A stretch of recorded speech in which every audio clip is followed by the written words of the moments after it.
সকলোকে মোৰ এটা ৰেচিপি ভিডিঅ'লৈ স্বাগতম জনাইছোঁ। আৰু মই পনীৰ বনাইছিলোঁ ৰুটি নানৰ লগত। খাবলৈ খুব সোৱাদ হৈছিলে আৰু একদম সহজে বনাব পাৰি, পটককৈ হয়। পনীৰ কাটি লৈছোঁ আৰু দৈ লৈছোঁ লগতে।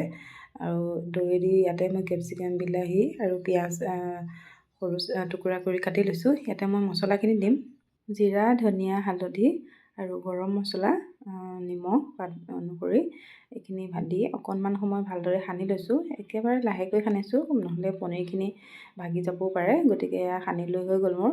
ইফালে কেৰাহীত তেল গৰম কৰি তাতে ইলাচি আৰু জিৰা দিলোঁ। জিৰা দি বিলাহী আৰু পিঁয়াজৰ অকণমান পেষ্ট বনাই ৰাখিছিলোঁ, সেইকণো দিলোঁ। আৰু দিয়াৰ পিছতে অকণমান লৰাই এতিয়া মই পনীৰখিনি দি দিলোঁ। পনীৰখিনি দিছোঁ যে লাহে লাহে লৰাই থাকিম এতিয়া। আৰু আনফালে মই ময়দা আৰু আটা সমানে লৈ দৈ লৈছিলোঁ। তাৰপিছতে বেকিং পাউডাৰ, বেকিং চ'ডা আৰু নিমখ অকণমান, ৰিফাইন দিছোঁ।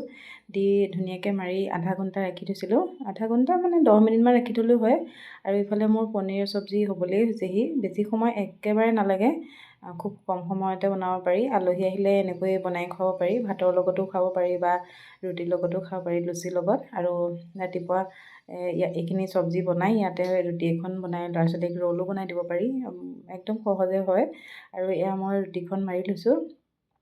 এইফালে মই ৰুটিখন বেলি ওপৰত ধনিয়া আৰু ক'লা জিৰা দি অকণমান হেঁচি দিছোঁ। হেঁচি দি চুৰিৰ সহায়ত এনেকৈ কাটি লৈছোঁ। 5 ভাগমান কৰি লৈছোঁ। আৰু বিভিন্ন ধৰণে বনাব পাৰি, মই এনেকৈ কাটি লৈ বনাইছোঁ। আৰু গোটেইখিনি জাপি লৈছোঁ। জাপি টুকুৰাকেইটা এনেকৈ এতিয়া ৰুটি আকাৰত শ্বেপ বনাম। আৰু একেবাৰে লাহে লাহে হেঁচি দিছোঁ, নহ'লে যিখিনি ভাজ আছে সেইখিনি নাইকিয়া হৈ যাব। গতিকে আৰু এতিয়া বেলি হৈ গ'ল। কেৰাহীখন গৰম কৰি তাতে প্ৰথমে মই শুকানে লুটিয়াই ইলুটি কৰি পুৰি লৈছিলোঁ। তাৰপিছতে অকণমান ৰিফাইন দিছোঁ।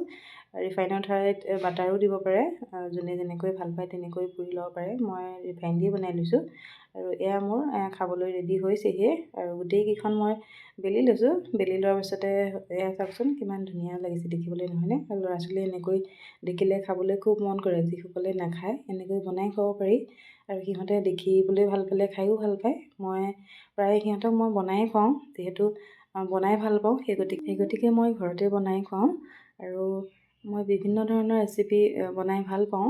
যেতিয়া দেখোঁ ভিডিঅ'বোৰ, তেতিয়া মই নিজেও ট্ৰাই কৰোঁ। কিছুমান বেলেগৰ ভিডিঅ' দেখি মই বনাই ল'ৰা-ছোৱালীক তেনেকৈ খুৱাওঁ। ঘৰতে যিমান পাৰোঁ ঘৰতে বনাই খুৱাবলৈ চেষ্টা কৰোঁ। মোৰ ভাল লাগে। আৰু কেনেকুৱা দেখিছে ভিডিঅ'টো কমেণ্ট এটা কৰি জনাবলৈ নাপাহৰিব। আৰু নেক্সট এটা ভিডিঅ'ত লগ পাম। আজিলৈ আহিছোঁ, বাই।